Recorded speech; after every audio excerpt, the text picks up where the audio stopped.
Hello everyone and welcome to Sly Spy Gaming. So Marvel's Midnight Suns just dropped their update for March 2023, and it's a pretty big one, seeing as they pretty much just shadow dropped Morbius on us, and we're like, oh, here you go. Anyways, on top of the entire Morbius DLC, everything that you get in that, there were also some fixes that span across PC, PlayStation 5, and Xbox Series XS. So at this point, most of you probably already know about Morbius, but in this video, I'm actually going to be going over exactly what they fixed on top of the Morbius DLC. For some reason, most of the update and patch notes seem to be pretty general, so I will try to elaborate on them if I can, starting with the general fixes that were implemented in this update. So they stated that there were general bug fixes and performance improvements. Again, like I said, this is pretty vague, but there were a lot of just general performance issues that kind of ruined some of the gameplay. Most likely, these are the general bug fixes and performance improvements that they're talking about. Next, they say that there were improvements regarding enemies falling through the map. So this has actually happened to me one time, and it was actually with a Dreadmother.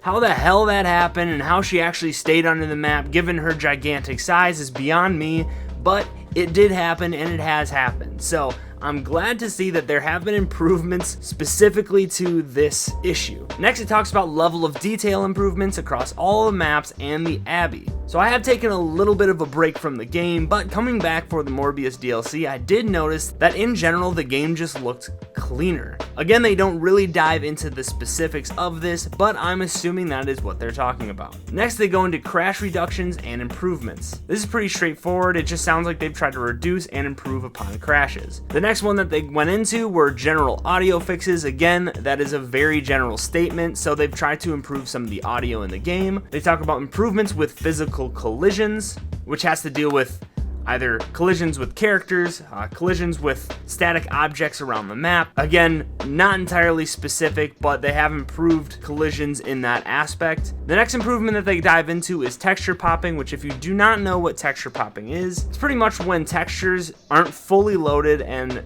they kind of load into the game and are super low resolution and they just look like crap. A lot of times this issue will be resolved after, a few seconds or, a minute or so, but it sounds like they've improved some aspects of their texture popping issues. They've also improved on the foliage, and they've reduced hitches in dialogues and sequences. So the hitches in dialogues and sequences was a pretty big issue for me, especially in the beginning of the game. So next they dive into specifically the combat changes that they've implemented in this update.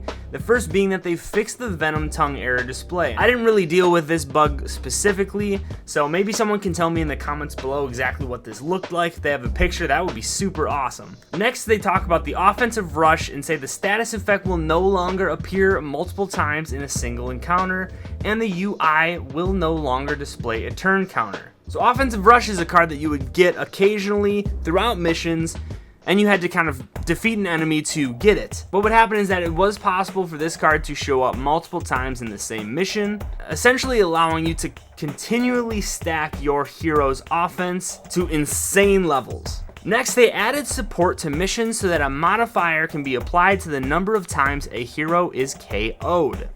I'm not exactly sure what they added to support this, whether it is through one of the Abbey upgrades, or if it's something that every player will just be able to do now, but it sounds like you can personally adjust the number of times that a hero can be KO'd throughout a mission. They fixed some targeting for Deadpool's Pain Pinata. The one that really hurts me here is that they've changed the Hunter's Balance Collar to require 4 power card plays instead of 3 power card plays. This apparently was to resolve an infinite XP loop exploit. I actually had a very insane Hunter build that revolved very much around this balance collar play, essentially mixing in some free cards in there as well. It made Hunter almost unstoppable, and if you do want to see that build, while no longer really relevant, it still does play a huge factor and is very strong. If you want to see that build, I've linked it in the description below, as well as on my channel you can find that insane power build as well. Next, they dive into the mission cards in the final mission, saying that mission cards will now always properly spawn in the final mission. They also said that they've added a way to flag cards as pending discards so that they don't count against the hand limit during ability effect execution.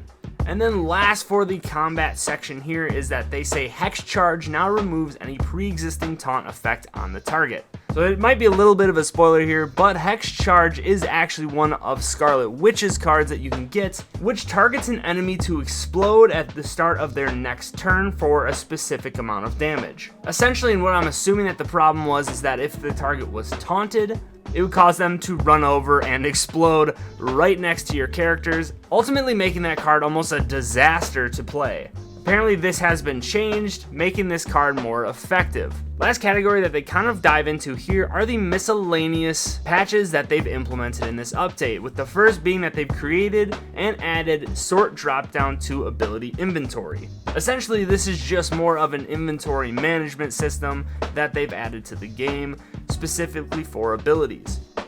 Next, they've added missing objectives on day 11.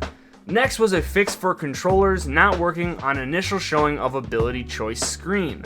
I'm assuming that this relates specifically to the PC.